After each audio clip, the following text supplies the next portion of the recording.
మోకాల నొప్పులకు ఎటువంటి సర్జరీ లేకుండా ఎపియాన్ పెయిన్ క్లినిక్ అందిస్తున్న అత్యాధునిక చికిత్స.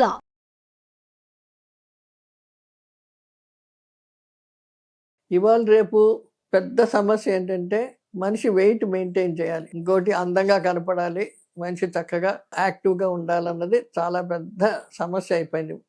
చిన్నపిల్లల్లో చిన్నపిల్లలు స్కూల్లో చదివే పిల్లల దగ్గర నుంచి పెద్దవాళ్ళ వరకు ఒకటే రకంగా ప్రాబ్లం ఉంది. దీనికి ముఖ్యంగా మనకేంటంటే రోజువారీ పనులు ఏమేమి చేస్తామో అవి ఒక క్రమశిక్షణ కింద ఒక సిస్టమేటిక్గా ప్లాన్ చేసుకొని అది వాడుతూ ఉండాలి. తిండి ఏంటి, మిగతా ఇతర పనులు ఏంటి, అవన్నీను ఒక ప్లాన్డ్గా ఒక టైం టేబుల్ లాగా వేసుకొని దాని ప్రకారంగా చేసుకుంటే మంచిది. ఒకటి ముందు ఒకటి వెనక అలా కాకుండా చేయకుండా జాగ్రత్తగా చేసుకోవాలి. అదేంటి పొద్దున్న లెగ్గానే కొంచెం వ్యాయామం చేసుకోవడం, లేకపోతే నడవడం, పరిగెత్తడం ఏదో చేసుకోవాలి. తర్వాత బ్రేక్ఫాస్ట్, మిగతాదేమో మళ్ళీ ఇవన్నీ చిన్న చిన్న పనులు మధ్యలో చేసుకుంటూ, వాకింగ్ చేసుకుంటూ, ఫుడ్ తింటూ ఇలాగ అడ్జస్ట్ చేసుకుంటూ ఉండాలన్నమాట. ఫుడ్ ఒకటే, ఇప్పుడు బరువు తగ్గడానికి ఫుడ్ ఒకటే కాదు, ఆహారంతో పాటు ఎన్నో రకాల ఇవన్నీ ఆలోచించుకొని చేసుకుంటూ ఉండాలి. ఒకటి, ఆహారం తీసుకునేది టైమింగ్స్ కరెక్ట్గా ఉండాలి. ఈరోజు ఒక రకం టైమింగ్ తీసుకున్నప్పుడు రోజు ఒకటే టైమింగ్స్ వాడుకోవాలి. ఒకటి ముందు వెనక తీసుకొని అరే లేట్ అయిపోయిందని చెప్పి ఎక్కువ తినేసి, చాలా 2 సార్లు తింటున్నాం అని చెప్పి తక్కువ తినేసి, ఇలాంటి ఇర్రెగ్యులర్ క్వాంటిటీస్ ఉండకూడదు. ఆహారం ఎటువంటి ఆహారం అన్నది తర్వాత చూద్దాం. ముందు ఏంటంటే ఎలా మన క్రమశిక్షణ పెట్టుకోవాలి. తీసుకున్నది సమతులిక ఆహారం అయినప్పటికీ దాని టైమింగ్స్ ఉంటాయి. బ్రేక్ఫాస్ట్, లేకపోతే ముందు చిన్నపిల్లలకైతే ముందే పాలు ఇస్తాం, తర్వాత బ్రేక్ఫాస్ట్ పెడతాం. దాని తర్వాత 10 గంటలకు ఏదో ఒకటి వాళ్ళకి స్నాక్స్ అన్ని స్కూల్కి వెళ్ళేటప్పుడు పెడతాం. మళ్ళీ మధ్యాహ్నం లంచ్, 4 గంటలకు స్నాక్స్, రాత్రి డిన్నర్, పండుకునేటప్పుడు ఏమైనా పాలు కానీ అటువంటి ఇస్తాం. ఇది ఒక క్రమశిక్షణగా ఒక టైమింగ్స్ ప్రకారంగా ఇచ్చుకుంటూ పోవాలి. పెద్దవాళ్ళకి ఏంటంటే కావాల్సి రాత్రి పాలు మానేస్తారు, మధ్యాహ్నం సాయంకాలం టిఫిన్లు అవి మానేసుకోవచ్చు. మిడ్ మీల్స్ అంటే ఏంటంటే పొద్దున బ్రేక్ఫాస్ట్ లంచ్ మధ్యలో తగ్గించుకోవచ్చు. లంచ్ డిన్నర్ మధ్యలో స్నాక్స్ అనకుండా ఏదో డ్రింక్స్ లాగా తీసుకోవచ్చు. ఈ అన్నీ ఒక క్రమశిక్షణగా ఒక టైమింగ్స్ జాగ్రత్తగా మెయింటైన్ చేసుకోవాలి ఫస్ట్.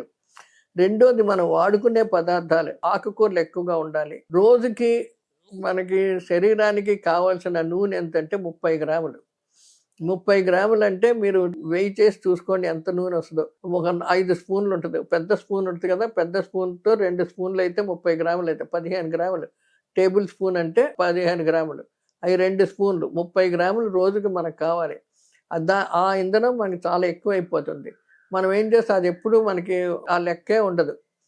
ఇంతంత నూనెలు పోసి వేపుళ్ళని, కూరలని, ఇగుర్లని అన్నీ చేసేసుకుంటాం. దాంట్లో చాలా నూనె ఎక్కువైపోద్ది.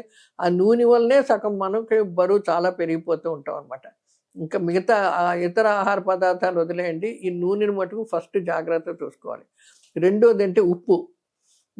మనం తినే ఉప్పు రోజుకి 2.5 గ్రాముల కంటే ఎక్కువ, అంటే అంతకంటే ఎక్కువ ఉండకూడదు. నూనె, ఉప్పు చాలా ఇంపార్టెంట్. మూడోది ఏంటంటే వాటర్. రోజుకి మనిషికి 2.5 లీటర్లు మ్యాక్సిమం. అంటే ఏంటి, బాడీ వెయిట్ సరిపడగా నీరు తీసుకోవాలి మనం. 2 లీటర్ 2 బాటిల్స్ కంపల్సరీ ఉండాలి. సో ఈ 3 జాగ్రత్తగా మనం పట్టించుకుంటే చాలా మటుకు వెయిట్ తగ్గుతాం. రెండోది ఏంటంటే, మనం తినే ఆహార పదార్థాల్లో గింజ ధాన్యాలు, బాగా మరపెట్టిన గింజ ధాన్యాలు వాడకూడదు. అందులో ఉన్న పొట్టంతా పోతుంది కాబట్టి మనకి పీచు ఉండదు. ఎంత తింటున్నామో అంత పిండి పదార్థాల కింద ఒంటికి అబ్జార్బ్ అయిపోయి అది దాని ఏమో ఫ్యాట్ కింద కన్వర్ట్ అయిపోయి మనుషులు స్థూలకాయాలు అయిపోతారు. బియ్యం కానీ గోధుమలు కానీ ఇవన్నీను పొట్టుతో ఉన్నట్లు వాడుకుంటూ ఉండాలి. అదేవిధంగా మనకి పప్పులు ముడిపప్పులు వాడుకోవాలి. పెసలేంటి, గోధుమలేంటి, తర్వాత మినుములు, ఇవన్నీ ముడిపప్పుల కింద వాడుకొని అవి మొలకెత్తించి పచ్చివి తిన్నా చాలా మంచిది. అలాగే ఇప్పుడు పెసరట్లు చేసినప్పుడు పెసలతో పాటు చేసుకోవచ్చు. మినువులతో పాటు ఇడ్లీలు వేసుకోవచ్చు. కొంచెం రంగు మారుతుంది అంతే, కానీ మనకు కావాల్సినంత ఫైబర్ దొరుకుద్ది. పీచు ఉంటుంది కాబట్టి మలబద్ధకం ఉండదు, అది చాలా ఆరోగ్యకంగా ఉంటుంది అనమాట. ఇలాంటివన్నీ ముందు ప్లాన్ చేసుకోవాలి. తర్వాత స్వీట్స్, షుగర్స్ ఉన్నది చాలా మటుకు తగ్గించుకోవాలి. అన్ని స్వీట్లని ఇవన్నీ తగ్గించాలి. ఇది రోజువారీ క్రమశిక్షణ ఇంట్లో తీసుకోవాల్సిన ఆహార పదార్థాలు. పెద్దోళ్ళేంటి, చిన్నోళ్ళేంటి, చిన్నపిల్లలకి చిన్నప్పటి నుంచే మనం అలవాటు చేయడం మంచిది. ఎక్కువ స్వీట్లు ఇచ్చేయడం, చాక్లెట్లు ఇచ్చేయడం, కుక్కీస్ ఇచ్చేయడం, తర్వాత వాళ్ళకేమో చాలా మటుకు ఫ్రైడ్ ఫుడ్స్, రకరకాలు. బయటకు వెళ్ళినా వాళ్ళకి ఒక ఫ్రైస్ ప్యాకెట్ ఇస్తేనే కానీ స్కూల్కి వెళ్ళరు. లేకపోతే ఒక చిప్స్ ప్యాకెట్ కొనిస్తేనే కానీ వాళ్ళు స్కూల్కి వెళ్ళరు. ఇలాంటివన్నీ అలవాటు చేసేస్తాం. చేసేసి వాళ్ళేమో పెరిగిపోతున్నారు లావు అంటే మనం ఇంకేం చేయలేం. ఇప్పుడు నిన్న పేపర్లో కూడా వచ్చింది, ఆల్ ఇండియా లెవెల్లో పిల్లల్లో చాలా బరువు పెరిగిపోతూ ఉన్నారు అని. ఇది ఎందుకంటే వీళ్ళకి ఇంట్లో వండిన ఫుడ్ కంట బయట నుంచి కొన్న ఫుడ్ చాలా ఎక్కువైపోతూ ఉంది. వీళ్ళందరూ ఏంటంటే బర్గర్లు అంటారు, పిజ్జాలు అంటారు, చీజ్ కేక్స్ అంటారు, రకరకాలు ఎన్నో రకాలు వస్తున్నాయి బయట. అవి తినేయడం వల్ల దాంట్లో చాలా ఫ్యాట్ ఉంటుంది. వాళ్ళకేమో టైమింగ్స్ కూడా సరిగ్గా లేకపోవడం వల్ల వాళ్ళకి ఒళ్ళంతా ఒళ్ళు బరువైపోయి వాళ్ళకి చాలామంది ఓవర్ వెయిట్ అయిపోతున్నారు. ఉండవలసిన దానికంటే ఎక్కువ బరువు కాదు, బాగా బరువు అయిపోయి వాళ్ళని ఎలా తగ్గించాలంటే ఎక్కడం చాలా ఈజీ, వాళ్ళని బరువు తగ్గించాలంటే చాలా కష్టం. ఇప్పుడు ఎటువంటి ఆహారం అన్నారు, ఈ ఆహారం ఒకటే కాదు బరువు తగ్గడానికి. ఆహారంతో పాటు వ్యాయామం ఉండాలి కంపల్సరీ. మనం తిన్న ఫుడ్డు మనం చేసే పనికి సరిపడగా తింటున్నామా లేదా. మనం ఇంట్లో ఉండి వంట వండుకొని ఇంట్లో కూర్చుని ఉన్న వాళ్ళకి చాలా తక్కువ కావాలి. మరి ఎక్కువ తిన్నాం, ఫ్రైలు తిన్నాం, నూనెలో వేపిని వడలు, పూరీలు, ఇలాంటివన్నీ బజ్జీలు ఇలాంటివన్నీ పెట్టుకొని తిన్నప్పుడు మొత్తం అందులోనే వచ్చేస్తుంది నూనె అంతా. ఇంకా అన్నము, పాలు, పెరుగు ఇవన్నిటికి కలిపితే ఎంత వస్తుందో. కొవ్వు ఏదైతే బాడీలో వచ్చిందో అది ఏ విధంగా బయటికి పోదు. దాన్ని వాడుకోవాలి. మనం ఏదో రకమైన పని చేసి దాన్ని కరగబెట్టి దాన్ని వాడుకునేలా చూసుకోవాలి. అంటే మనం బాగా పనిచేసాం అనుకోండి, పెరిగాం అనుకోండి, ఆ కొవ్వు కరిగిపోయి అది ఇంధనం ఇస్తుంది. ఆ ఇంధనం ఇచ్చడం వలన కొంత కొవ్వు కరుగుద్ది అనమాట. అలాగే బాగా అక్యుములేట్ అయిన కొవ్వు కరగాలంటే చాలా ఎక్సర్సైజులు చేసుకోవాలి, కంటిన్యూస్గా చేయాలి, టైమింగ్స్ ఫాలో అవ్వాలి. ఇలాగ చేస్తూ ఉంటే మనుషులు బరువు ఎక్కరు. చిన్నపిల్లల దగ్గర నుంచి పెద్దవాళ్ళ వరకు ఒక క్రమశిక్షణ అయిన భోజనం తింటూ టైమింగ్స్ జాగ్రత్తగా ఫాలో అవుతూ ఉంటే వాళ్ళు స్థూలకాయాలు కావు. ఇవాళ రేపు ప్రతి మనిషి నార్మల్ వెయిట్ కంటే ఎక్కువ ఉన్నవాళ్ళు చాలా తక్కువ ఉన్నారు. నార్మల్ వెయిట్ కంటే తక్కువ. నార్మల్ వెయిట్ తక్కువ ఉన్నారు అంటే వాళ్ళు చాలా అండర్ నరిష్డ్ అనమాట. అసలు ఏమీ లేకుండా వాళ్ళని ఏదో మరాస్మస్, క్వాషోకరు అటువంటి టైప్లో వచ్చేసి దానికి మళ్ళీ వాళ్ళకి మందులు ఇచ్చి వాళ్ళని ఇంప్రూవ్ చేసి చేయవలసిన అవసరం చాలా ఉంది.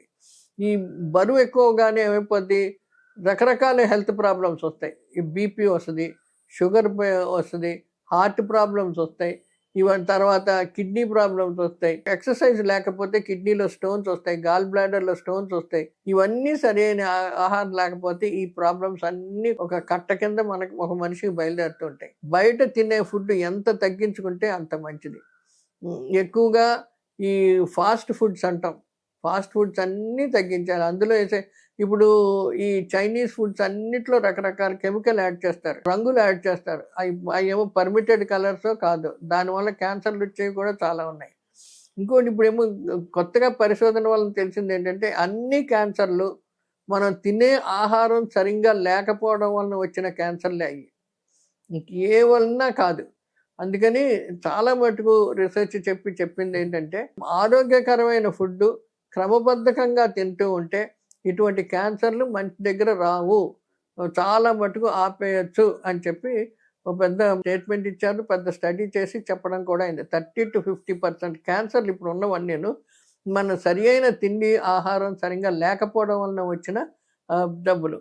ఇందులో మెజారిటీ ఏంటంటే బయట ఫుడ్స్, ఫాస్ట్ ఫుడ్స్ తినడం. చిన్నపిల్లలు, పెద్దవాళ్ళు అందరూ ఏంటంటే ఈ ఫాస్ట్ ఫుడ్స్తో పాటు ఈ రెగ్యులర్గా వచ్చే ఇవి ఉన్నాయి, మ్యాక్డొనాల్డ్స్, తర్వాత ఈ డామినోస్, లేకపోతే పిజ్జా హట్స్, ఇలాంటి చోట్ల ఉన్న దాంట్లో చాలా మటుకు కెమికల్స్ యాడ్ చేస్తారు, కలర్స్ యాడ్ చేస్తారు. దీనివల్ల ఎన్నో రకాల జబ్బులు వస్తాయి, తర్వాత శారీరకంగా చాలా మార్పులు వస్తాయి. కాబట్టి ఈ ఒక్కటి మటుకు పూర్తిగా తగ్గించుకోవాలి. ఎప్పుడన్నా సరదాగా తీసుకోవచ్చు, కానీ ఇది ఒక రెగ్యులర్ ఐటెం కింద పెట్టుకోకుండా తగ్గించుకోవడం చాలా మంచిది. ఇలా చేసుకుంటే మంచి ఆరోగ్యపరంగా ఉంటారు. అంటే ఒక సమతుల్య ఆహారం, సరి అయిన గింజ ధాన్యాలు, పప్పులు, ఆకుకూరలు, పండ్లు ఇవన్నీ చేసుకుంటూ నేను చెప్పినట్లు ఉప్పు, నూనె బాగా కంట్రోల్లో పెట్టుకుంటే మనుషులు బరువు పెరగరు, ఆరోగ్యకరంగా ఉంటారు.